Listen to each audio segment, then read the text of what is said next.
Hello everyone, welcome to my YouTube channel. आज की इस वीडियो में हम लोग बात करेंगे जुपिटर के जेमिनी में ट्रांजिट के बारे में। इसके अलावा हम लोग बात करेंगे जुपिटर के एडिशनल मूवमेंट के बारे में, जो कि है रेट्रोग्रेशन और अतिचारी होना। इसके साथ साथ हम लोग जुपिटर और सैटर्न के डबल ट्रांजिट के बारे में भी बात करेंगे। मैं आपको सारे ही एसेंडेंट पे क्या रिजल्ट होगा इस जुपिटर के ट्रांजिट का, उसके बारे में बताऊंगा। इसके साथ साथ हम लोग उन प्लैनेट्स की भी बात करेंगे जो इस जुपिटर से कनेक्ट होंगे। ठीक है, यहाँ पे मैंने लिख रखे हैं सन से लेकर केतु तक सारे प्लैनेट। तो जुपिटर जैसे ही ट्रांजिट करता है, ठीक है, जो भी डिफरेंट प्लैनेट्स होते हैं उसके कनेक्शन में आते हैं, उनके कुछ रिजल्ट्स आने लग जाते हैं, उनके बारे में भी आपको बताऊंगा। आप ये पूरी वीडियो देखिएगा, आप इजीली इन रिजल्ट्स को अपने चार्ट पे अप्लाई कर पाएंगे। इसके साथ साथ मैं आपको ये भी बताऊंगा कि अष्टक वर्ग पॉइंट्स कैसे यूज़ किया जाता है, और मूर्ति निर्णय के बारे में भी हम लोग बात करेंगे। ठीक है, तो बहुत सारी चीज़ें हैं, आप लोग वीडियो स्किप मत करिएगा, आप लोग इन रूल्स को देखिएगा और अपने चार्ट पे अप्लाई करिएगा। ठीक है, तो चलिए वीडियो स्टार्ट करते हैं। जैसा कि आपको पता है, जुपिटर का ऑलरेडी ट्रांजिट हो चुका है। 14 मई 2025 को रात को 9:59 PM पे जुपिटर का ट्रांजिट हुआ था। किसी भी प्लैनेट के लिए ट्रांजिट का डेट और टाइम बहुत इंपॉर्टेंट होता है। ठीक है, वो आप लोग हमेशा नोट करके रखिएगा। इसके अलावा जुपिटर इस पीरियड में अतिचारी हो जाएगा। ठीक है, अतिचारी का मतलब होता है कि बहुत स्पीड से मूव करना, है ना। वैसे तो जुपिटर की स्पीड होती है, वो लगभग एक साल में एक राशि चेंज करता है। बट अभी क्या है कि जुपिटर मई में जेमिनी में आया है और वो 18 अक्टूबर को कैंसर में चले जाएगा। तो अप्रॉक्सीमेटली 6 मंथ के ही टाइम पीरियड में वो एक राशि क्रॉस कर लेगा, जो कि उसकी जनरल स्पीड से 2 टाइम्स है। ठीक है, 18 अक्टूबर को वो कैंसर में जाएगा। उसके बाद जुपिटर कैंसर में रेट्रोग्रेड हो जाएगा। ठीक है, 11 नवंबर से, और रेट्रोग्रेड होके वो वापस जाएगा। ये मैं आपको समझाता हूँ। जुपिटर जेमिनी में है, ठीक है, 14 मई को आया है, फिर वो कैंसर में चले जाएगा 18 अक्टूबर को, और धीरे धीरे आगे बढ़ेगा। फिर जब 11 नवंबर आएगा तो जुपिटर यहाँ पे रेट्रो हो जाएगा। रेट्रो मतलब है कि उसका मूवमेंट पीछे की तरफ होगा। तो वापस से वो पीछे की तरफ मूव करते करते करते वापस से वो जेमिनी राशि में चला जाएगा 5 दिसंबर को। ठीक है, 5 दिसंबर 2025।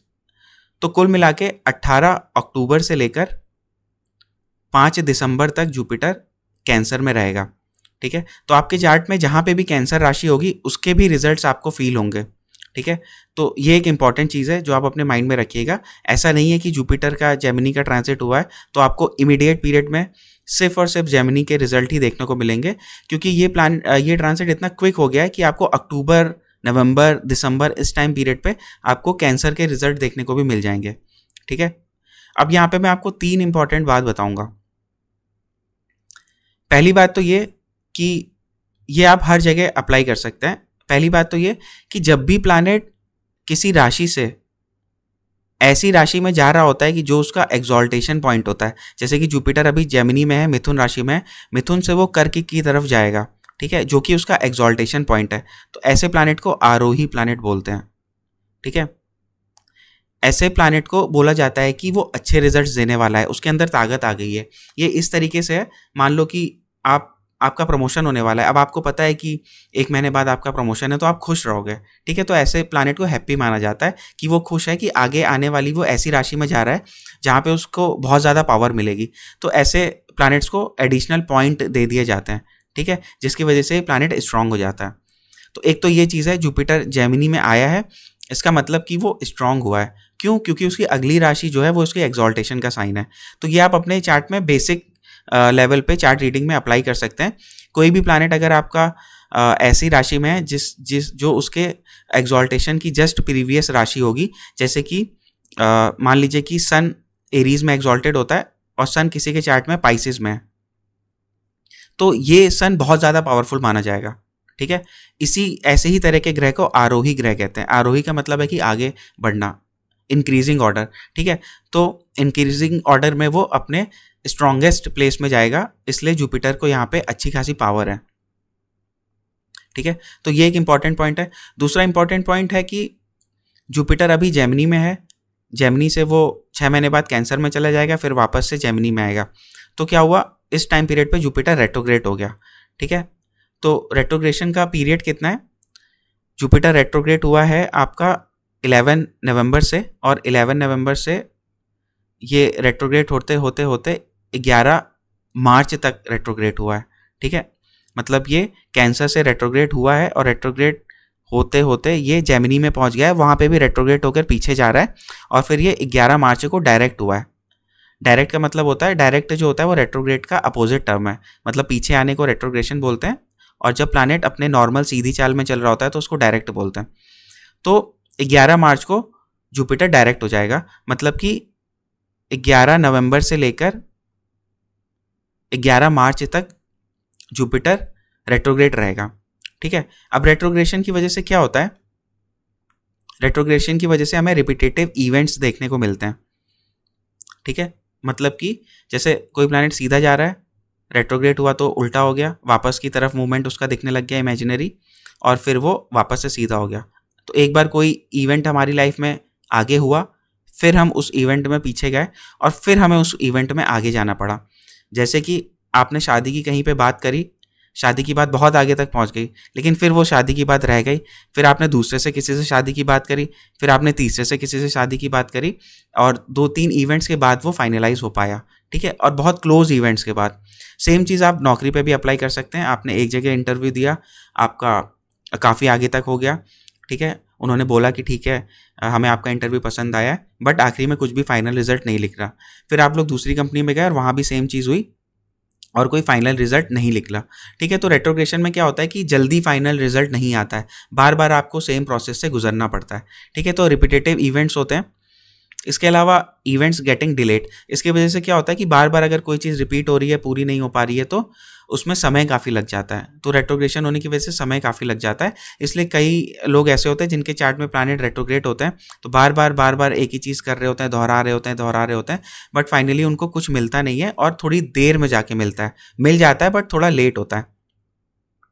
तो उसकी वजह से कई बार अनप्रिडिक्टेबल इवेंट्स भी होते हैं। एस्ट्रोलॉजर्स भी यहाँ पे ईजिली प्रिडिक्ट नहीं कर पाते, क्योंकि ऐसा होगा कि जैसे मान लो आप फॉरेन जा रहे हो, तो आपके ऑफिस वालों ने कह दिया कि ठीक है फॉरेन चले जाओ, आपका टिकट वगैरह करा दिया, आपका सारा पैकिंग वगैरह हो गया, अब एकदम आपका 2 दिन बाद फ्लाइट है, लेकिन जस्ट 1 दिन पहले आपको मैसेज आ जाता है कि हमें कैंसिल करना पड़ रहा है, वॉट एवर रीजन्स, ठीक है। तो बहुत अनप्रिडिक्टेबल रिजल्ट्स होते हैं, मतलब आपको भी लग रहा है आप जा रहे हो, एस्ट्रोलॉजर को भी लग रहा है आप जा रहे हो, चार्ट में भी दिख रहा है आप जा रहे हो, लेकिन वो प्लैनेट रेट्रोग्रेड हुआ और उसने जो इवेंट है उसका रिवर्सल कर दिया, ठीक है। तो बहुत अनप्रिडिक्टेबल इवेंट होते हैं।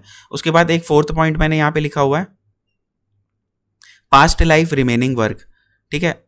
तो क्या होता है कि जब भी प्लैनेट रेट्रोग्रेड होता है तो उसको ऐसा माना जाता है कि वो प्रीवियस जन्म के भी आपके जो अधूरे कर्म हैं उनको भी पूरा करने आया है। मान लो वो ऐसे रिश्तों या ऐसे लोगों से मिलवाता है या आपको ऐसे काम करवाता है जो आपके पिछले जन्म में कुछ रिमेनिंग रह गए हों, क्योंकि वो रेट्रोग्रेड है तो पीछे की साइड वाली चीज़ों को दिखाता है। जैसे कि मान लो आप फॉरेन में आपका सिलेक्शन हुआ और आप किसी के थ्रू गए, किसी ने आपकी हेल्प करी, ठीक है, आपको मान लीजिए 40,000 रुपये दे दिए। उसके बाद आप फॉरेन में गए, वहाँ पे किसी ने आपकी हेल्प करी, आपको अपने घर में रख लिया 10-12 दिनों के लिए, आपको खाना दिया, रहने की चीज़ें दी, ठीक है, आपकी सारी हेल्प करी, बट कुछ ऐसी कंडीशंस आ गई कि आपको वापस से अपने देश में आना पड़ा। तो क्या हुआ कि आप प्रॉपरली फॉरेन में जाके सेटल नहीं हो पाए, ठीक है, आप लंबे समय तक नहीं रह पाए, और वो इवेंट इतना शॉर्ट हुआ कि वापस से वो रेट्रोग्रेड हुआ, मतलब पीछे की तरफ आया और वापस से आप अपने प्लेस पे आ गए। तो जो आपको पर्सन मिला हेल्प करने के लिए, जो आपको वहाँ पे पर्सन मिला, ठीक है, अपनी लाइफ में, तो वो पर्सन आपसे कहीं ना कहीं कनेक्टेड थे पास्ट लाइफ में और आपकी यहाँ पे हेल्प करने आए थे। तो बेसिकली क्या होता है, रेट्रोग्रेशन के टाइम पे जो भी इवेंट्स हो रहे होते हैं तो कई बार वो पास्ट लाइफ से ही कनेक्टेड होते हैं, इसलिए वो बस थोड़े टाइम के लिए आते हैं। जो भी उनका रिमेनिंग वर्क पास्ट लाइफ का रह गया होगा, आपसे कुछ लेना है या आपको कुछ देना है, आपकी कुछ मदद करनी है या आपसे कुछ मदद लेनी है, वो सारे इवेंट होगा और फिर वो ख़त्म हो जाएगा, वो व्यक्ति, वो चीज़ें सारी चले जाती हैं, फिर कोई दूसरी चीज़ें आती है, ठीक है।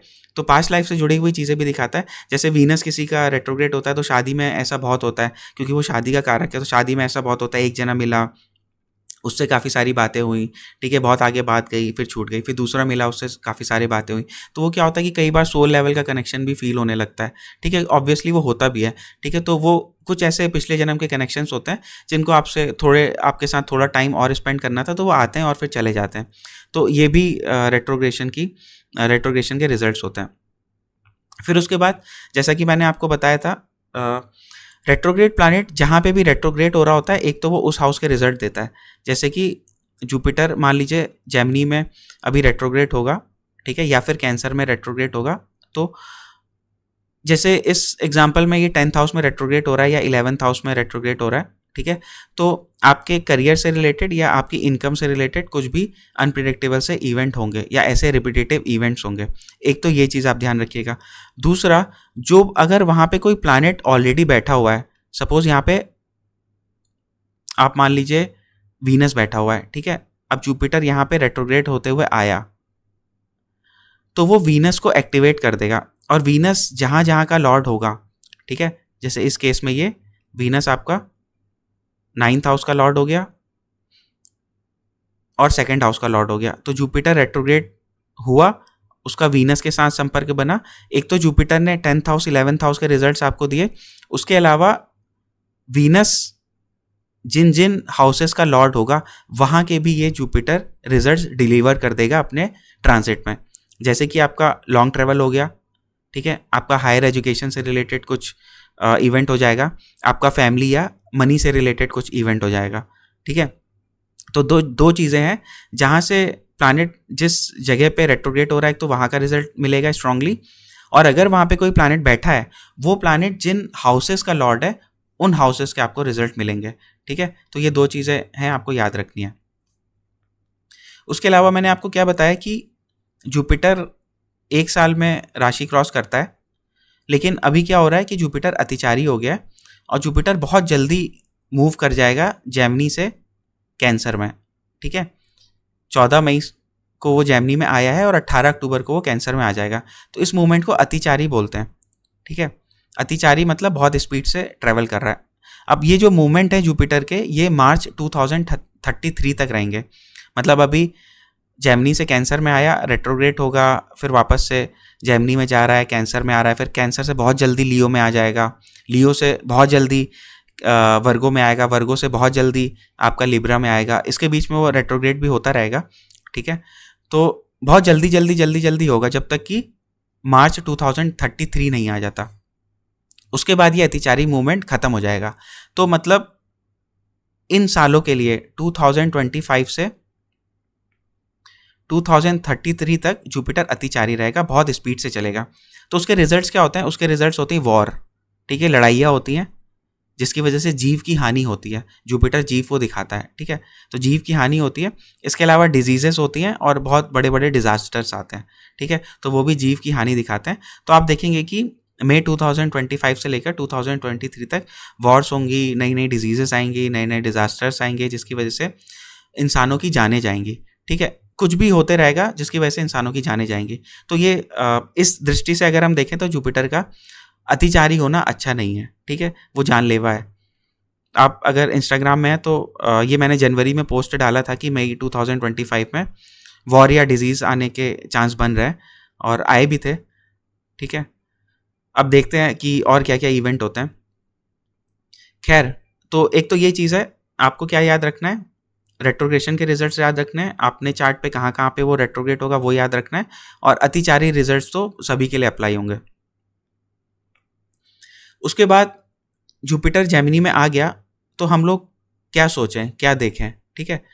तो डबल ट्रांजिट एक टर्म होता है जो मैंने आपको इससे प्रीवियस वीडियो में भी बताया था जब मैंने सैटर्न के ट्रांजिट के बारे में बात करी थी, ठीक है। सैटर्न का 2025 में जो ट्रांजिट हुआ है वो वीडियो आप देख भी सकते हैं जिन्होंने नहीं देखी है, उसमें भी आपको काफ़ी सारे प्रेडिक्शन के रूल्स मिल जाएंगे।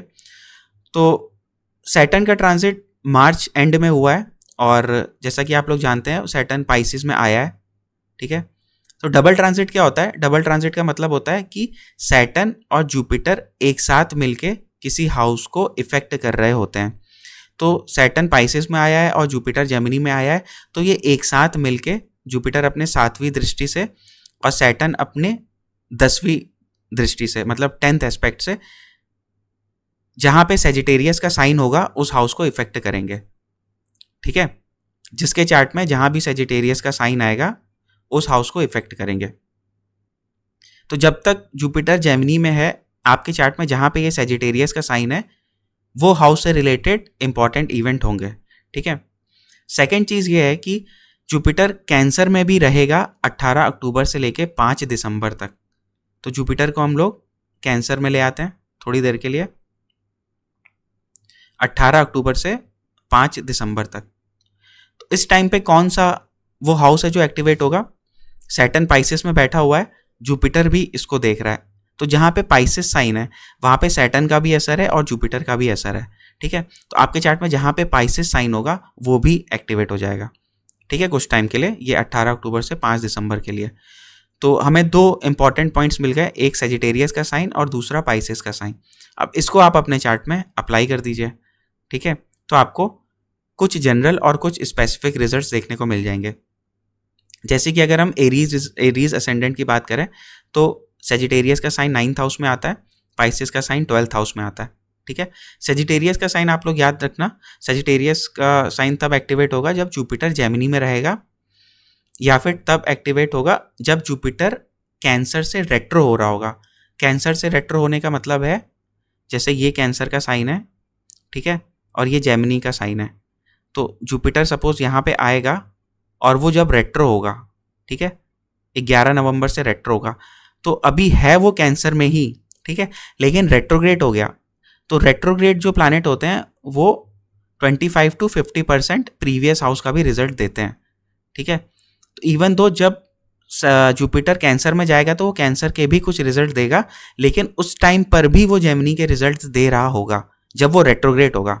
ठीक है, क्योंकि उसका मूवमेंट पीछे की साइड को होने लग जाएगा। तो आप मोटा मोटा ये कंसीडर कर सकते हो कि सेजिटेरियस का साइन तो आपका पूरा ही एक्टिव रहेगा आगे आने वाले साल भर तक। ठीक है, अब इसके रिजल्ट्स क्या होंगे? एरीज असेंडेंट के लिए आप देख लीजिए, 9th हाउस में सेजिटेरियस साइन आता है, 12th हाउस में आपका पाइसेस साइन आता है। ठीक है, तो सेजिटेरियस में क्या होगा कि हायर लर्निंग के लिए अच्छा है, फादर की प्रॉस्पेरिटी के लिए अच्छा है, फॉरेन ट्रैवल के लिए अच्छा है, रिलीजियस इंक्लाइनेशन के लिए अच्छा है। पाइसेस साइन में क्या चीज़ें आती हैं? अगेन फॉरेन ट्रैवल के लिए अच्छा है, अगेन स्पिरिचुअल इंक्लाइनेशन के लिए अच्छा है। आप अगर दान धर्म यज्ञ ये सारी चीज़ें करना चाहते हैं, लॉन्ग ट्रैवल करना चाहते हैं, आइसोलेशन में रह के पढ़ाई करना चाहते हैं, उन सब चीज़ों के लिए अच्छा है, या घर से दूर जाना चाह रहे हैं तो उन सब चीज़ों के लिए भी अच्छा है। ठीक है, तो एरीज असेंडेंट के लिए ये सारी चीज़ें होंगी। अब एक चीज़ मैं आपको और बताता हूँ, जैसे कि ये साइन आपका एक्टिव हो गया सेजिटेरियस और आपके इसमें 9th हाउस में, तो ये आप लोग अपने जो इमीडिएट ब्लड रिलेशंस हैं उनके लिए भी देख सकते हो। जैसे पापा के लिए क्या है कि पापा के लिए ये लगन का काम करेगा, तो पापा का लगन मतलब पापा की पर्सनालिटी, पापा का से, ठीक है, वो जिस तरीके के डिसीजन ले रहे हैं वो बहुत स्ट्रांगली आपके लाइफ को इफेक्ट करेंगे। अगर हम स्पाउस की दृष्टि से देखें तो ये स्पाउस के लिए, आपके स्पाउस के लिए 3rd हाउस है, मतलब कि उसका एफर्ट है, उसके शॉर्ट जर्नीज हैं, ठीक है, उसके माइंड की एंजाइटीज़ हैं, तो वो सारी चीज़ों में इफेक्ट आ जाएगा। अगर हम आपके बच्चों के लिए देखें, कुछ ऐसे भी लोग हो सकते हैं जो मैरिड है, उनके चाइल्ड है, तो चाइल्ड की दृष्टि से देखें तो ये सेजिटेरियस साइन कहाँ पे आएगा? उनके 5th हाउस पे फॉल करेगा, मतलब कि उनकी हॉबीज़, ठीक है, उनके एजुकेशन, ठीक है, उनके माइंड, इसको भी वो इफेक्ट करेगा और अच्छा करेगा। अच्छा करेगा या बुरा करेगा ये डिपेंड भी करता है। मैंने अच्छा करेगा इसलिए बोला क्योंकि जुपिटर का एस्पेक्ट है और सैटर्न का भी एस्पेक्ट है। जनरली ऐसा होता है कि जहाँ पे भी ये दोनों प्लैनेट एक साथ इफेक्ट डाल रहे होते हैं, जनरली चीज़ें प्रोग्रेसिव होती हैं और 70 to 80% बेटर ही होती हैं। ठीक है, कभी हो सकता है कि आपकी दशा खराब हो तो फिर कुछ नेगेटिव चीज़ें भी आपको देखने को मिल जाएंगी, अदरवाइज ऐसी चीज़ें होती हैं जो आपकी लाइफ में कुछ ना कुछ एड ऑन करती हैं। उसके बाद हम लोग आ जाते हैं टॉरस असेंडेंट पे। टॉरस असेंडेंट के लिए जो सेजिटेरियस का साइन है वो 8th हाउस में फॉल करेगा और पाइसेस का साइन है वो 11th हाउस में फॉल करेगा। तो 8th हाउस से रिलेटेड चीज़ों में इंप्रूवमेंट देखने को मिलेगा या इंपॉर्टेंट इवेंट देखने को मिलेंगे। 8th हाउस में आपका ऑकल्ट साइंसेस आता है, 8th हाउस में आपका ससुराल आता है, 8th हाउस में आपके रुपए आते हैं जो आपको एकदम से मिल जाते हैं, जैसे कि LIC कुछ मैच्योर हो गई, ठीक है, और आपको कहीं किसी ने सडन पैसे दे दिए, ये सारी चीज़ हो जाती हैं। 8th हाउस में आपका ध्यान लगाने वाली चीज़ें आती हैं, वो सारी चीज़ें 8th हाउस में आपका तंत्र मंत्र इस साइड का इंक्लाइनेशन आता है, तो ये सारी चीज़ें आपके जीवन में एक्टिव हो जाएंगी। जब वो जुपिटर कैंसर में जाएगा और पाइसेस को थोड़े टाइम के लिए एक्टिवेट करेगा, तो यहाँ से फिर आपका इनकम है उसको हम लोग देखते हैं, सोशल कनेक्शंस देखते हैं, ठीक है, आपके बड़े भाई को देखते हैं, फ्रेंड सर्कल को देखते हैं, तो उन सब चीज़ों पे प्रभाव डालेगा। अब अगर हम इस चीज़ में ब्लड रिलेशन वाली चीज़ बताऊं तो क्या होगा, अगर हम जैसे फादर की दृष्टि से देखें, टॉरस असेंडेंट के लिए फादर यहाँ पे आते हैं, तो फादर की दृष्टि से देखें तो करीब इस साल के एंड में टॉरस असेंडेंट के लिए नवंबर, दिसंबर, जनवरी, ये साल के टाइम पीरियड पे क्या होगा कि उनके लिए ये दोनों हाउस एक्टिव हो जाएंगे। तो ये फादर का 12th हाउस है और ये फादर का 3rd हाउस है। तो 3 और 12 एक्टिव हो जाएंगे तो क्या होगा, उनके ट्रैवल्स बढ़ जाएंगे, ठीक है, उनके ट्रैवल्स बढ़ जाएंगे, उनके खर्चे बढ़ जाएंगे, ठीक है। हो सकता है कि कोई ऐसा कोई चीज़, वो कोई हॉबी ऑप्ट करना चाह रहे हो, क्योंकि 3rd हाउस इनहेरेंट टैलेंट को भी दिखाता है, ठीक है। उन चीज़ों पे इंसान पैसे खर्चा कर रहा हो, ट्रैवल पे पैसे खर्चा कर रहा हो, एफर्ट्स कहीं पे बहुत ज़्यादा लगा रहा हो, ठीक है। तो आप ब्लड रिलेशन के थ्रू भी देख सकते हैं। उसके बाद हम लोग जेमिनी साइन पे आ जाते हैं। जेमिनी साइन के लिए 7th और 10th हाउस एक्टिवेट होगा। तो 7th और 10th हाउस दोनों करियर के लिए अच्छा होता है। स्पेशली आप ये ध्यान रखिएगा तो कि ये जो सेजिटेरियस का साइन जहाँ पे फॉल कर रहा है, वहाँ पे ही आपको 70 से 90 से 100% तक इफेक्ट देखने को मिलेंगे, ठीक है। फ्लक्चुएट कर सकते हैं, आपकी कैसी दशा है, ठीक है, आपका चार्ट कितना स्ट्रांग है, अष्टक वर्ग का पॉइंट कैसा है, बट आप ये मान लीजिए कि जो मेजर इफेक्ट है वो आपको सेजिटेरियस के देखने को मिलेंगे और कुछ माइनर इफेक्ट आपको पाइसेस के देखने को मिलेंगे। रीज़न मैंने आपको ऑलरेडी बताया है, ठीक है, जेमिनी और कैंसर के ट्रांजिट की वजह से। तो जेमिनी के लिए क्या है कि आपका 7th हाउस एक्टिवेट हो जाएगा और स्पेशली और थोड़ा थोड़ा 10th हाउस भी एक्टिवेट हो जाएगा। अब जेमिनी वाले अगर इस एज में है और उनका दशा इस तरीके की है जो उनकी शादी को सपोर्ट कर रही है, तो जेमिनी लगन वालों के लिए ये शादी का बहुत अच्छा टाइम है, 2025-2026, ठीक है। एज होनी चाहिए और दशा सपोर्ट करनी चाहिए। एटलीस्ट आपकी एज 20, 22, 23 साल तो हो इंडियन सोसाइटी के हिसाब से। तो ये चीज़ें। उसके अलावा 7th हाउस में आपका फॉरेन ट्रैवल भी आता है, फॉरेन ट्रैवल के अच्छे चांसेस हैं। और 7th हाउस में आपका फालतू ट्रैवल भी आता है, खाली इधर उधर घूमना, तो उसके भी अच्छे चांसेस हैं। और थोड़े टाइम के लिए आपका ये भी एक्टिवेट होगा 10th हाउस। तो 4 और 10th में संबंध होता है, करियर और ट्रैवल में रिलेशन आ जाता है जब भी 10th और 7th हाउस का कनेक्शन बनता है। तो करियर से रिलेटेड ट्रैवल में भी आप जा सकते हैं। सबसे इंपॉर्टेंट इवेंट जो आप एक्सपेक्ट कर सकते हैं वो मैरिज है। और अगर एक बात आप याद रखिए, अगर दशा नहीं आएगी तो मैरिज से रिलेटेड सिर्फ बातें होंगी, मैरिज नहीं होगी, ठीक है। उस तरीके का इन्वायरमेंट क्रिएट हो जाएगा कि भाई 7th हाउस एक्टिवेट हो गया, ठीक है। पंडित जी भी आपको आके बोलेंगे इस साल तो इसकी शादी होगी, ठीक है, इस साल इसका योग बना हुआ है, ठीक है। और उस योग का कंप्लीशन काफ़ी चीज़ों पे डिपेंड करता है, जैसा कि आपको पता है, दशा पे डिपेंड करता है, अदर प्लैनेट्स के कॉम्बिनेशन पे डिपेंड करता है। बट क्योंकि हम लोग ट्रांजिट की बात कर रहे हैं तो ये हाउस एक्टिव होगा। फिर हम लोग कैंसर असेंडेंट पे आते हैं। कैंसर असेंडेंट की अगर हम लोग बात करें तो कैंसर असेंडेंट के लिए ये चीज़ें एक्टिवेट होंगी, 6th हाउस और 9th हाउस। तो 6th हाउस पे हम लोग थोड़ा ज़्यादा ध्यान देंगे। 6th हाउस के एक्टिवेट होने की वजह से अगर अच्छी दशा है तो उनके एनिमीज़ कम होंगे, अगर ख़राब दशा है तो एनिमीज़ का आमना सामना होगा। डिजीज़ वगैरह में उनके इफेक्ट पड़ेगा। अगर अच्छी दशा है तो डिजीज़ को वो रिलीफ करेगा, क्योंकि जुपिटर देख रहा है, ठीक है, तो डिजीज़ को रिलीफ करता है। सैटर्न भी देख रहा है, ठीक है, तो सैटर्न क्रोनिसिटी प्रोवाइड करता है। तो दोनों तरीके के इफेक्ट होंगे कि आपकी कोई पहले डिजीज़ थी, वो जुपिटर के एस्पेक्ट की वजह से धीरे धीरे कम हो गई, लेकिन क्योंकि सैटर्न का एस्पेक्ट भी है इसलिए वो डिजीज़ अभी भी बनी हुई है, ठीक है, कम हो गई है लेकिन बनी हुई है, ठीक है। तो ये सारी चीज़ें होंगी। जॉब रिलेटेड कुछ अच्छी चीज़ें हो सकती हैं। और 6th हाउस आपके मैटरनल साइड को दिखाता है, तो उस साइड कुछ ऑस्पिशियस इवेंट हो सकता है, ठीक है। तो कैंसर लगन वालों के लिए ये है। 9th हाउस में आपको पता ही है 9th हाउस में क्या चीज़ें आती हैं, आपका लक आता है, फादर आता है, रिलीजियस एक्टिविटीज़ आती हैं, तो वहाँ पे भी आपका थोड़ा बहुत इन्वॉल्वमेंट देखने को मिल जाएगा।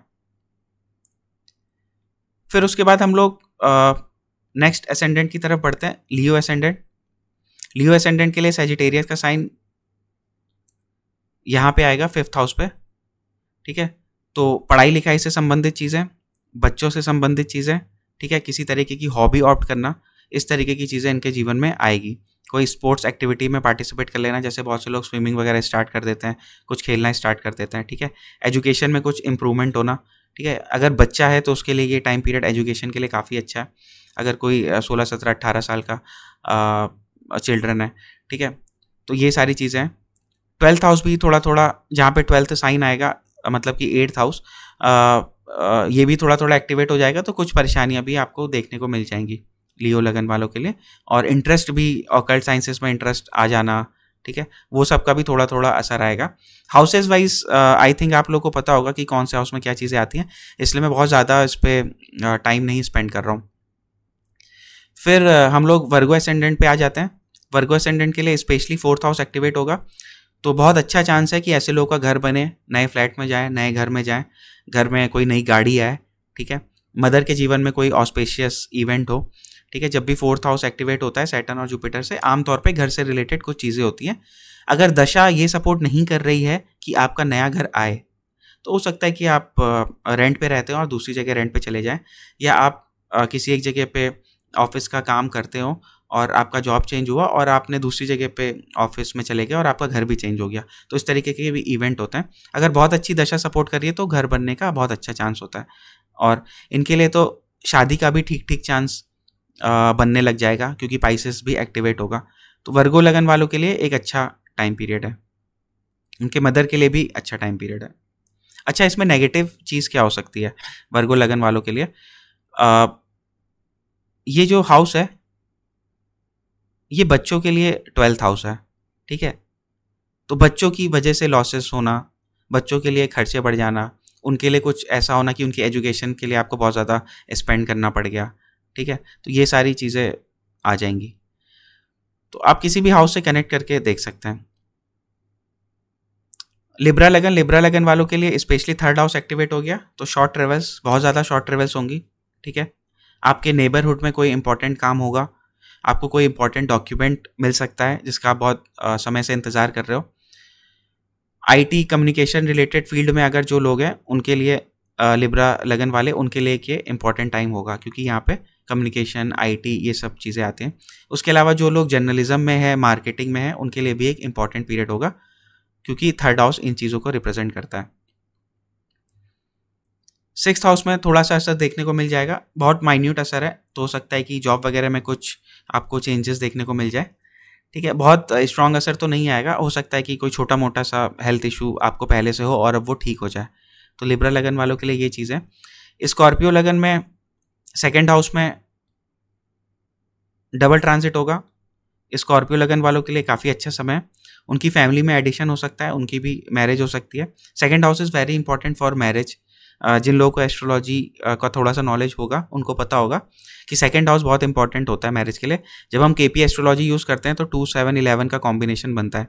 7th house is primary house for marriage, 11th house मतलब आपकी डिज़ायर का फुलफिलमेंट हुआ है, और 2nd हाउस मतलब आपकी फैमिली में कोई एड ऑन हुआ है, या फिर अगर कोई लड़की है तो फैमिली से कोई गया है, ठीक है। तो 2nd हाउस में डबल ट्रांजिट है स्कॉर्पियो लगन वालों के लिए, तो फैमिली में किसी का आना जाना, फैमिली में कोई इंपॉर्टेंट इवेंट होना, आपके धन की वृद्धि होना, ठीक है।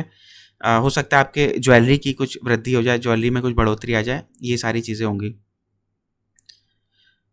उसके बाद जो पाइसेस साइन है वो 5th हाउस में फॉल करेगा, तो एजुकेशन से रिलेटेड अच्छा समय है, आप नई नई चीज़ें पढ़ सकते हैं, नई नई हॉबीज़ ऑप्ट कर सकते हैं।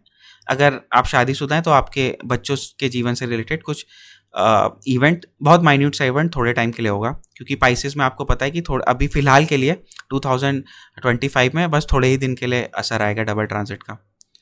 सेजिटेरियस के लिए बात करें तो सेजिटेरियस के लिए बहुत इंपॉर्टेंट टाइम है उनके पर्सनालिटी बिल्डिंग में, ठीक है। वो अपने को संसार के सामने कैसे पोर्ट्रे करते हैं, उनका हेल्थ, ठीक है, उनकी इमेज, उनकी नॉलेज, ये सारी चीज़ें हम लोग एक्सपेक्ट कर सकते हैं कि सेजिटेरियस वालों की लाइफ में ये चेंजेस आएंगे इन फील्ड्स में, ठीक है। और जनरली अच्छे चेंजेस ही होते हैं, जैसा कि मैंने आपको बताया है। पाइसेस साइन इनका 4th हाउस में फॉल करेगा, तो 4th हाउस से भी इंपॉर्टेंट इवेंट आप कंसीडर कर सकते हैं, जैसे कि कोई गाड़ी खरीद ली, घर ले लिया। 4th हाउस में आपका जनरल सुख भी आता है, तो इस टाइम पीरियड में आप सुखी महसूस करेंगे, ऐसा भी आ जाएगा रिजल्ट्स में। कैप्रिकॉन असेंडेंट वालों के लिए देखते हैं, तो मेजरली जो डबल ट्रांजिट का असर है वो सेजिटेरियस के साइन में होगा, और 12th हाउस का साइन एक्टिव हो गया। अगर दशाएं सपोर्ट कर रही हैं तो ऐसे व्यक्ति फॉरेन ज़रूर जा सकता है। अगर ऐसी दशाएं हैं जो बहुत बेनिफिक है और 9th हाउस से भी कनेक्टेड है, तो ऐसा व्यक्ति एनजीओ के साथ जुड़ जाएगा, ठीक है।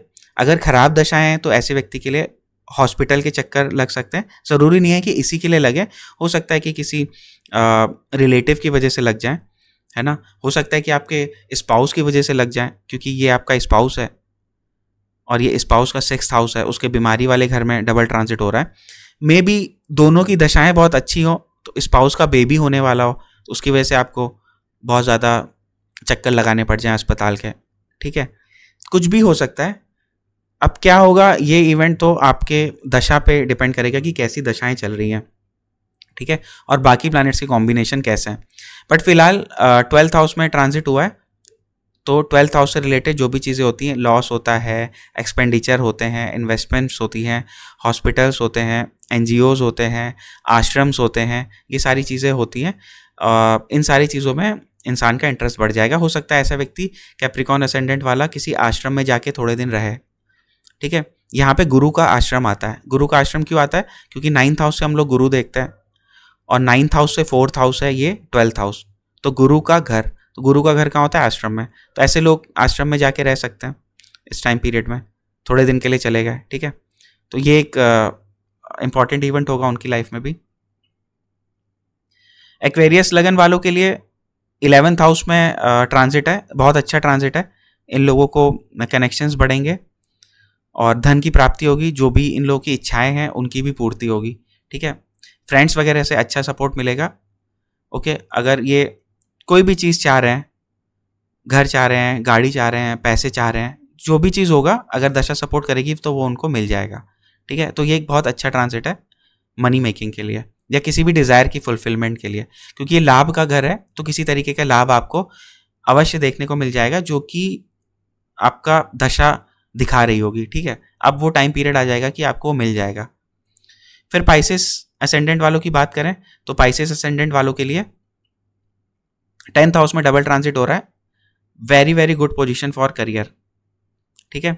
सैटर्न भी देख रहा है, जुपिटर भी देख रहा है, मतलब कि डबल ट्रांजिट हो रहा है। अगर यंग चाइल्ड है, 20-21 साल का है और पाइसेस असेंडेंट का है, तो उसकी जॉब लग जाएगी, ठीक है। अगर ऐसा कोई व्यक्ति है जो प्रमोशन को देख रहा है या फिर बहुत ज़्यादा हाइक को देख रहा है या बड़ी कंपनी में जाने का सोच रहा है, तो पाइसेस असेंडेंट वाले को इस साल मिल जाएगा, ठीक है। तो पाइसेस वालों के लिए काफ़ी अच्छा ट्रांजिट है ये, ठीक है। तो ये डबल ट्रांजिट के इफेक्ट होते हैं। आई होप कि आपको समझ में आ गया होगा। बहुत सी चीज़ें होती हैं, एक ही वीडियो में बता पाना पॉसिबल नहीं होता, इसलिए मैंने हर हाउस को बहुत ज़्यादा एक्सप्लेन नहीं किया, ठीक है, वरना 2 घंटे की वीडियो बन जाएगी, ठीक है। तो ऐसा मैं नहीं चाहता हूँ कि बोलते बोलते फिर थकान भी हो जाती है। खैर, ये डबल ट्रांजिट के इफेक्ट हैं, आप अपने चार्ट में अप्लाई करके देखिएगा। एक यहाँ पे मैंने इंपॉर्टेंट पॉइंट मेंशन कर रखा है, things to know before transit. Transit के इफेक्ट आने से पहले आपको बहुत सी चीज़ें ध्यान में रखनी पड़ेंगी, जैसे कि अगर हम एक एग्जाम्पल ले लेते हैं पाइसेस असेंडेंट वालों का, ठीक है।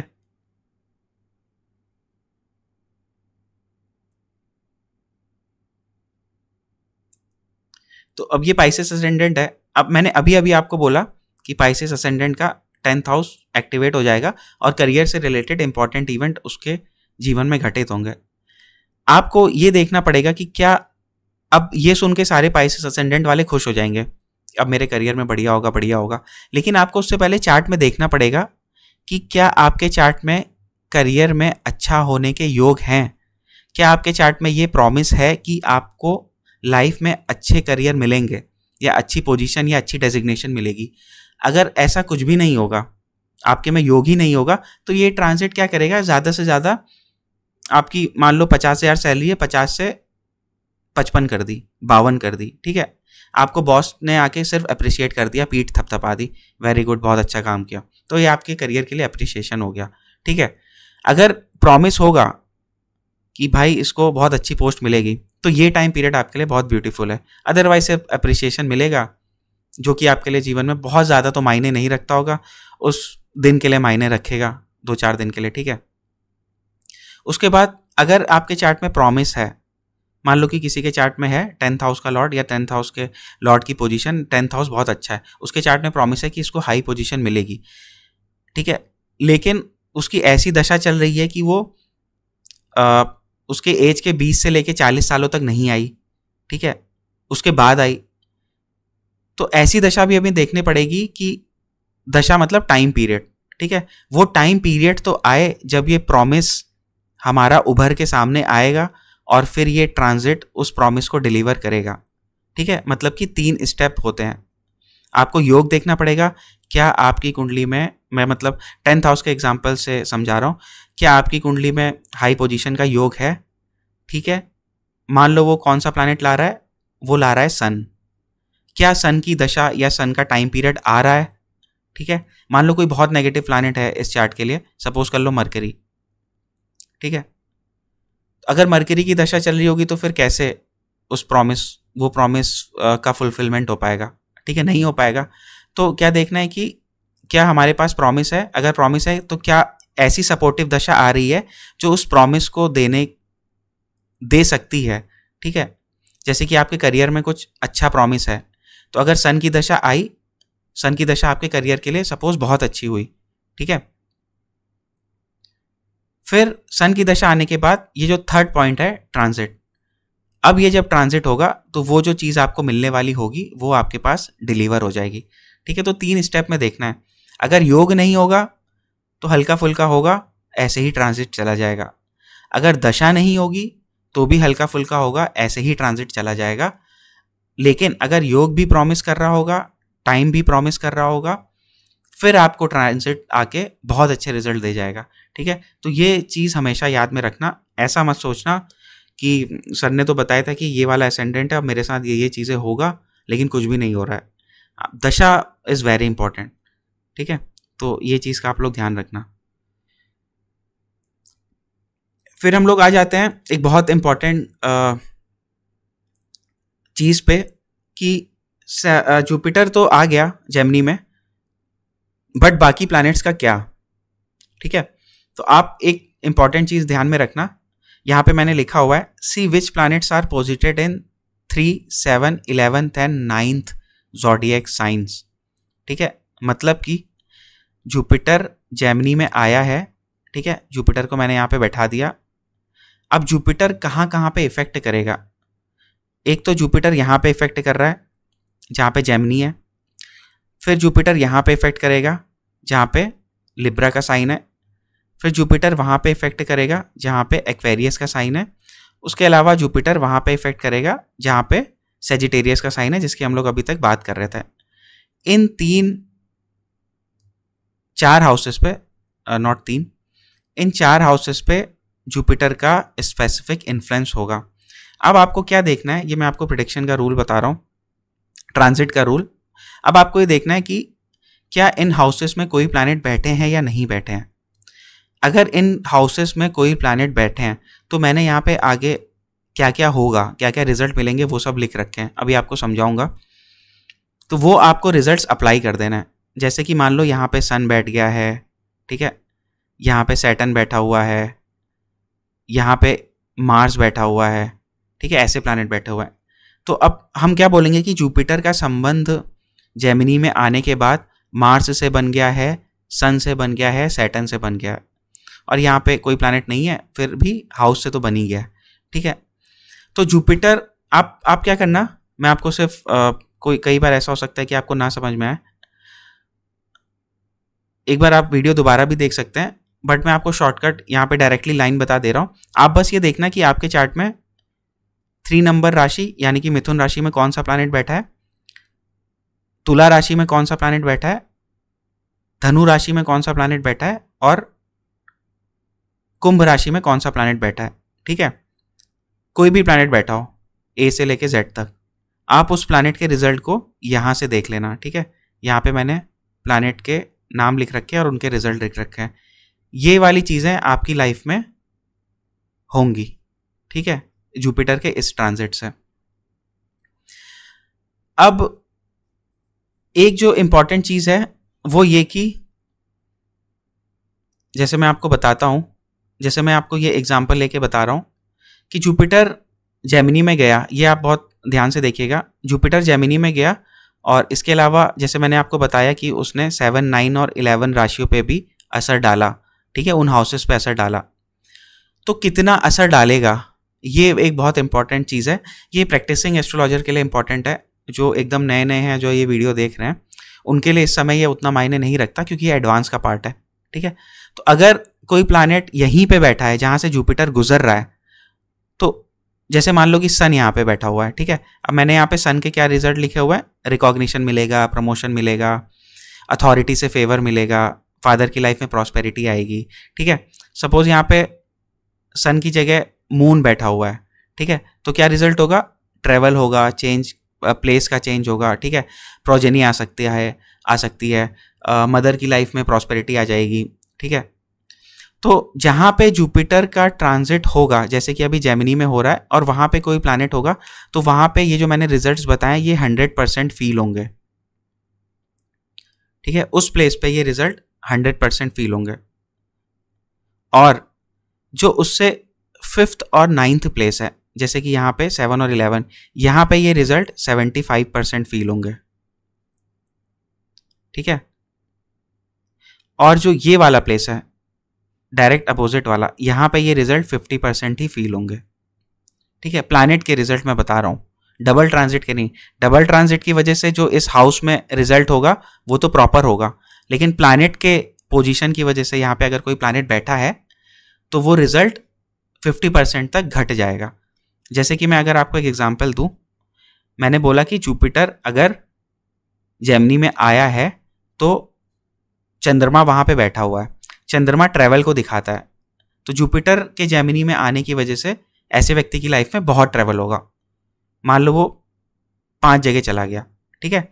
अब अगर किसी के चार्ट में चंद्रमा यहाँ पे है और जुपिटर जेमिनी से आके गुजरा है, ठीक है। अब जैसा कि मैंने बताया कि जो एग्जैक्ट सामने है उसके ऊपर 50% इफेक्ट आता है, तो ये व्यक्ति भी घूमेगा, लेकिन ये हो सकता है एक ही जगह घूमे या 2 ही जगह घूमे, और ये वाला जो व्यक्ति है ये 5-7 जगह घूम सकता है, ठीक है। तो जो रिजल्ट की इंटेंसिटी होती है उसमें डिफरेंस आ जाता है, ठीक है। ये एडवांस का पार्ट है और अलग अलग हाउसेस में अलग अलग होता है, ठीक है। इस हाउस में अलग सा होगा, इसमें अलग होगा, रिजल्ट इसमें अलग होगा। अब ये तो मैं अभी नहीं बता सकता, आधे लोगों के ऊपर से निकल जाएगा। हाँ, आप लोग पढ़ोगे तो आपको भी आ जाएगा, ऐसा कोई मुझे बाय बर्थ नहीं आता है, मुझे भी पढ़ के ही आया है, ठीक है। तो ये आप ध्यान रखना अभी के लिए कि 3, 7, 9 और 11, भले ही आप परसेंटेज मत यूज़ करिए, बट आप ये ध्यान रखिए कि जहाँ जहाँ ये राशियाँ हैं उन हाउसेस पे असर आएगा, और आपको ये देख लेना है कि इन हाउसेस पे कौन सा प्लैनेट बैठा हुआ है। प्लैनेट के रिजल्ट मैंने यहाँ पे लिखे हुए हैं, आप चाहे तो इसका स्क्रीनशॉट ले सकते हैं, चाहे आप रजिस्टर में नोट कर सकते हैं। एक बार मैं जल्दी जल्दी आपको बता देता हूँ। सन आपकी अथॉरिटी को दिखाता है, प्रमोशंस, रिकॉग्निशन को दिखाता है। सन फादर होता है तो जुपिटर का फादर से गुजरना फादर के जीवन में प्रॉस्पेरिटी को दिखाता है, क्योंकि जुपिटर इज ऑब्वियसली प्रॉस्पेरिटी।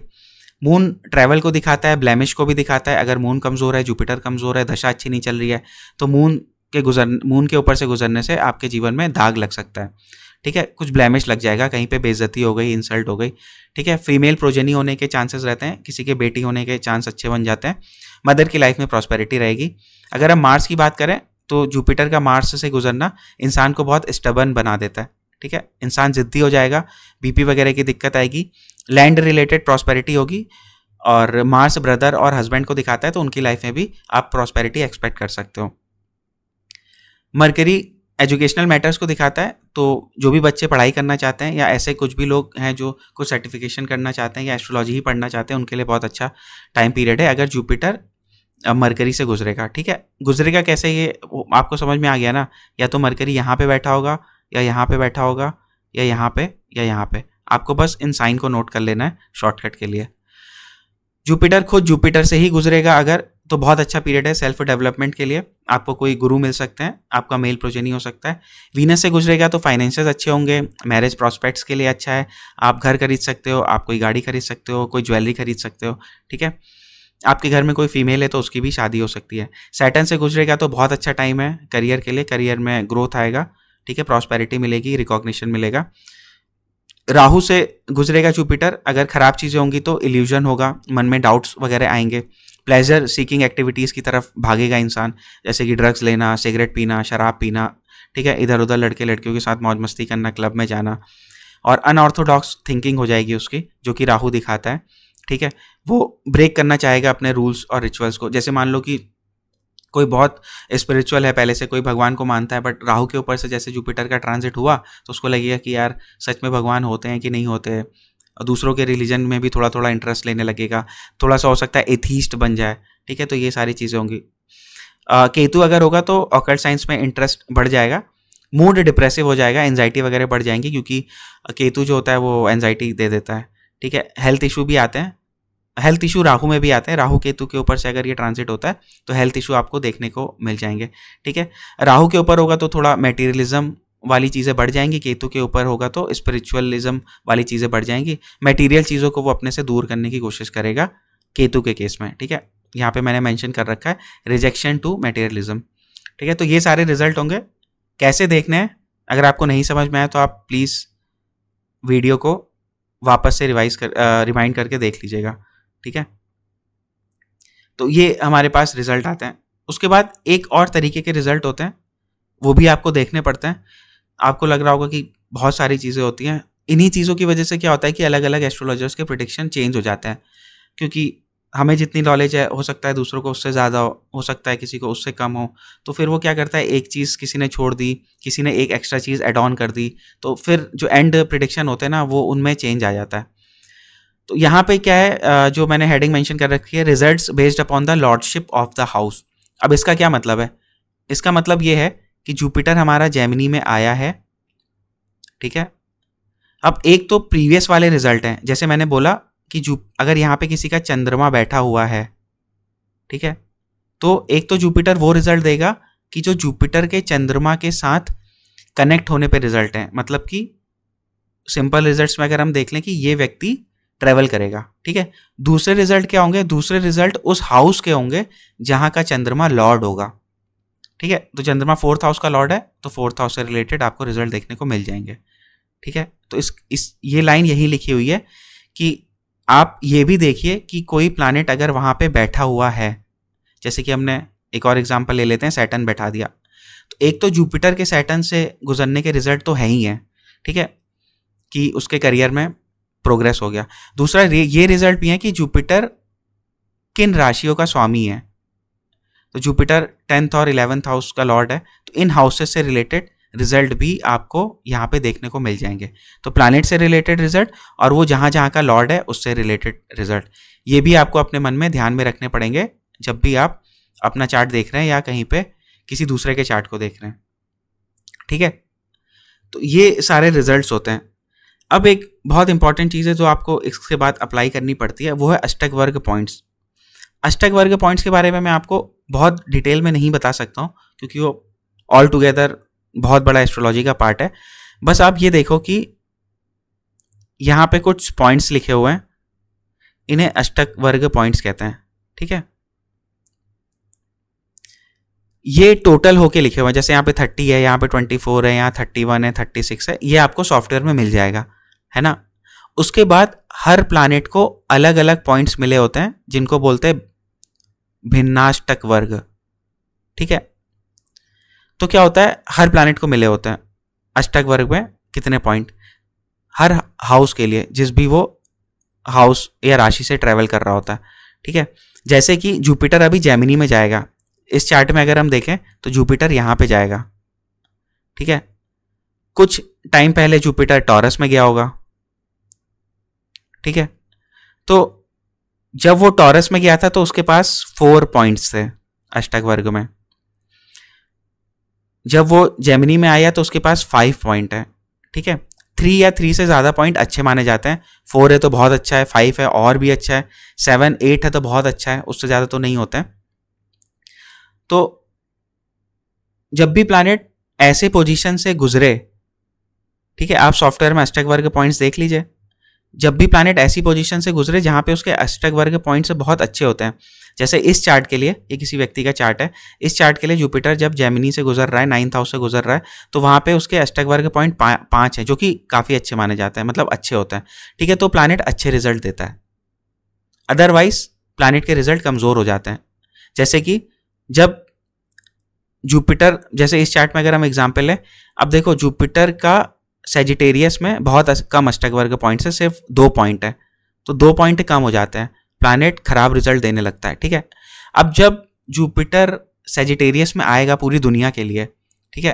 तो पूरी दुनिया में क्या होगा कि बहुत अच्छी बात है, जुपिटर सेजिटेरियस में आ रहा है, मज़ा आ गया, अपनी ही राशि में आ रहा है, सब मज़े हो जाएंगे, ये सब वो सब, बहुत अच्छी पोजीशन है, स्ट्रांग है। लेकिन इस इंडिविजुअल चार्ट के लिए जुपिटर सेजिटेरियस में आना इसके लिए ख़राब है। क्यों?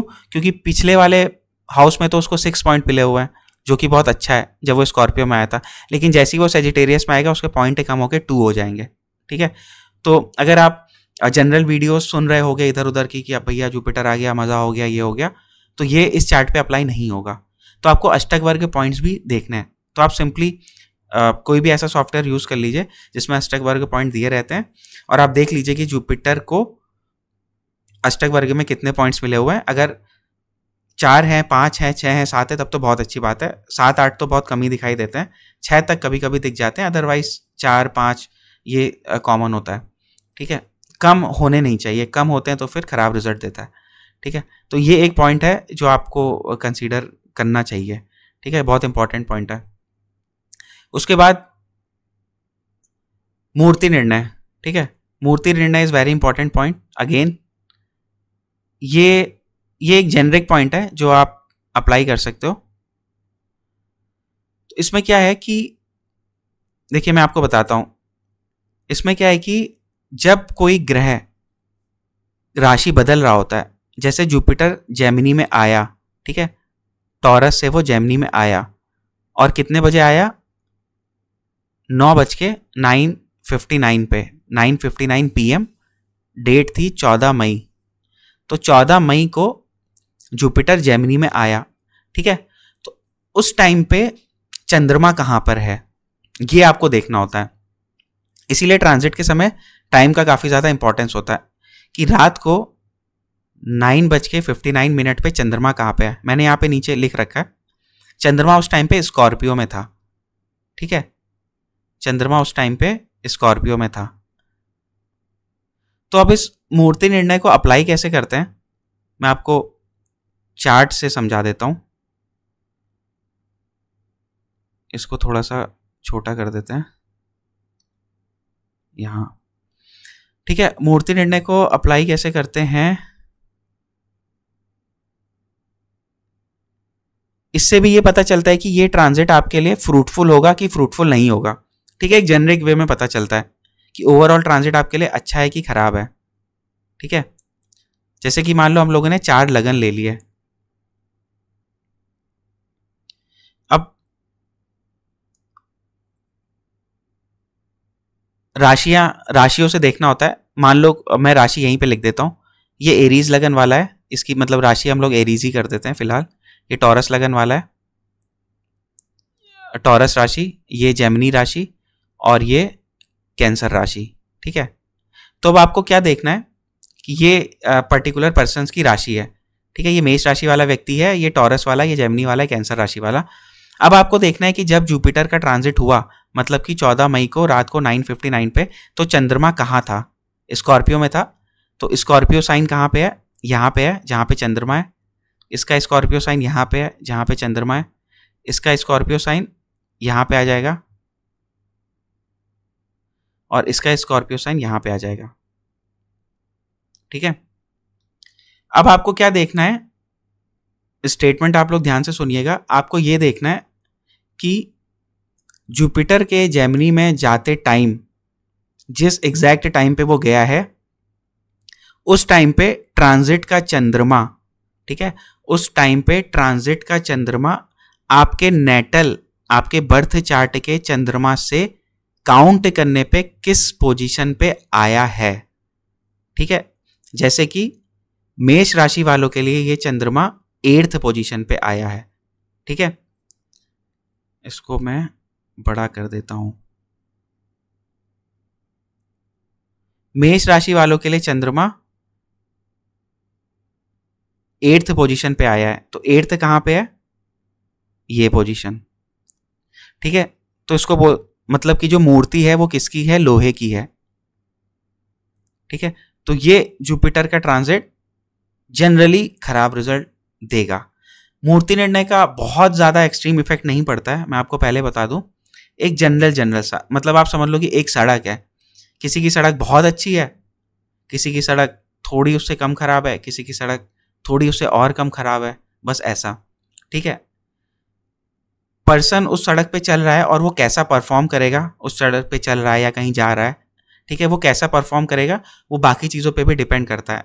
बूढ़ा है, जवान है, ठीक है, मतलब कि उसकी दशा कैसी है, उसकी टाइमिंग कैसी है, उसका बल कितना है। ठीक है, हो सकता है कि बहुत अच्छी सड़क पे चलने वाला पर्सन कमज़ोर हो और वो डेस्टिनेशन पे जल्दी ना पहुंच पाए, और ख़राब सड़क पे चलने वाला पर्सन बहुत अच्छा स्ट्रेंथ वाला हो, बहुत अच्छे दिमाग वाला हो और अपने डेस्टिनेशन पे अच्छे से चले जाए और उसको ख़राब सड़क से बहुत फ़र्क भी ना पड़े।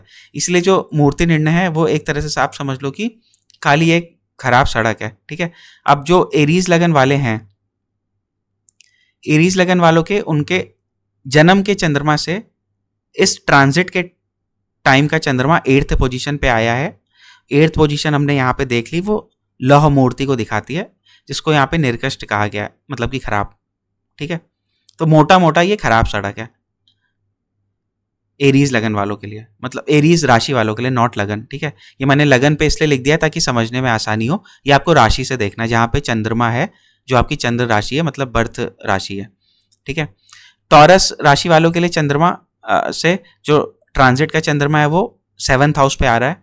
ठीक है, 7th कहाँ पे हमारा, 7th हमारा ताम्र, मीडियम क्वालिटी का है। ठीक है, तो टॉरस वालों के लिए, राशि वालों के लिए ये ट्रांजिट मीडियम सा है। जेमिनी राशि वालों के लिए जो ट्रांजिट का चंद्रमा है वो 6th पोजीशन पे आ रहा है, यहां से काउंट करेंगे तो 6th पोजीशन पे आ रहा है। 6th पोजीशन कहाँ पे है, 6th पोजीशन स्वर्ण मूर्ति है। ठीक है, श्रेष्ठ पोजीशन को दिखाती है, बहुत अच्छी। तो जेमिनी राशि वालों के लिए ये कैसी सड़क है, बहुत बढ़िया सड़क है, एकदम मस्त। ठीक है, लेकिन आप मूर्ति निर्णय को समझ के ये मत करना कि ये फाइनल हो गया। फाइनल के लिए तो मैंने आपको इतनी देर से जो काफ़ी सारी चीज़ें बताई है वो आपको सारी चीज़ें अप्लाई करनी पड़ेंगी। डबल ट्रांजिट, ठीक है, अष्टक वर्गा, ठीक है, कौन सी राशि आ रही है, कौन से ग्रह मिल रहे हैं, सारी चीज़ें, बट ये भी है साथ में। फिर उसके बाद कैंसर राशि वाले हैं, कैंसर राशि वालों के लिए जो मूर्ति निर्णय है वो 5th हाउस पे आया है। तो 5th हाउस जो हमारा है वो अच्छा दिखाता है, अबव एवरेज, उत्तम। ठीक है, रजत मतलब कि सिल्वर की मूर्ति मिली है, दैट इज गुड। ठीक है, तो इस तरीके से आप अपनी राशियों पे इसको अप्लाई कर सकते हो। ठीक है, आप देख लो कहाँ से कहाँ आया है तो और उस तरीके से अप्लाई कर दो। ठीक है, अब जैसे कुछ लोगों को इसमें भी कन्फ्यूज़न हो जाता है कि ये लगन से देखेंगे, आपको ये चंद्रमा से देखना है। ठीक है, मान लो कि कर्क राशि यहाँ पे है, किसी की कर्क राशि यहाँ पे और मून यहाँ पे है, तो हमारा जो ट्रांजिट का मून है वो यहाँ पे आया है। ठीक है, तो 5th देखेंगे। ठीक है, इसमें जो 5th है। और राइट, तो ये सारी चीज़ें थी मूर्ति निर्णय में। इसके अलावा एक मैंने क्विक यहाँ पे जेमिनी ज़ोडिएक साइन में आया, तो जेमिनी ज़ोडिएक साइन की आपको प्रॉपर्टीज़ पता ही होंगी। जेमिनी ज़ोडिएक साइन में जो उसका सिंबल होता है वो एक कपल को दिखाता है, फीमेल के हाथ में वीणा होती है और मेल के हाथ में मेस होता है, और ये इस चीज़ को दिखाता है कि ये एक तो ड्यूअल साइन है, कम्युनिकेशन पसंद होता है, म्यूज़िक वगैरह पसंद होता है, आर्ट्स पसंद होती है। ठीक है, फ्लर्टी नेचर भी होता है ऐसे लोगों का, जॉली नेचर भी होता है ऐसे लोगों का, इस चीज़ को दिखाता है। एक यहाँ पे मैंने ये चीज़ भी मेंशन कर रखी है कि नेचुरली जुपिटर का जेमिनी में जाना कैसा है। एक जनरल किसी के चार्ट में अगर जुपिटर मिथुन राशि में बैठा है तो वो कैसा फल देता है। ठीक है, अब जुपिटर भी नॉलेज का कारक है और जो जेमिनी साइन है मरकरी का, वो भी नॉलेज का कारक है। तो जनरली अगर आप ये पूरे दोनों फोटोज़ को पढ़ेंगे, ठीक है, ये सारावली का है, सारावली से लिया हुआ है मैंने। ठीक है, तो ऑथेंटिक सोर्स है, ऐसा नहीं कि कहीं से भी उठा लिया। तो अगर आप इसको पढ़ेंगे तो a person is learn, very intelligent, good memory, a poet, clever in arts, science, religious, हर चीज़ मतलब आपको अच्छी ही मिलेगी। ठीक है, ऑस्पेशियस सेलिब्रेशन, ठीक है, पैसे भी बचाता है। ठीक है, मिनिस्टर्स के साथ, काउंसलर्स के साथ उसको अच्छे रिलेशनशिप होते हैं। ठीक है, फ्रेंड्स सन के साथ उसको अच्छे रिलेशनशिप होते हैं। नीचे भी अगर आप देखोगे तो स्कॉलरली, प्रोफिशिएंट, ठीक है, स्किलफुल, वर्चुअस, इलेक्वेंट। ठीक है, इलेक्वेंट मतलब बोलने वाला, और स्किल्ड और ये सब। ठीक है, ये सारी चीज़ें आपको मतलब आप मोटा मोटा देखोगे कि जुपिटर इन जेमिनी अच्छा होता है।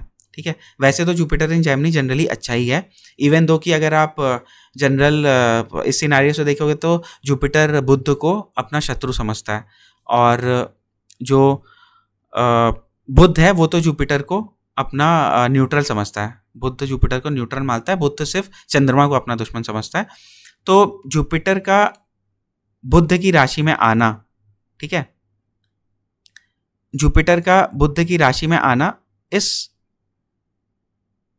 बुध के लिए तो बहुत अच्छा है, क्योंकि बुध के लिए तो एक न्यूट्रल प्लैनेट आया है और जो प्रॉस्पेरिटी लेके आया है, कम्युनिकेशन अच्छा कर देगा, स्पिरिचुअल स्पीचेस अच्छा कर देगा, ठीक है, लोगों का पढ़ने लिखने रिलीजियस चीज़ों में ध्यान बढ़ जाएगा, ठीक है, पढ़ाई लिखाई ये सब अच्छी चीज़ हो जाएगी।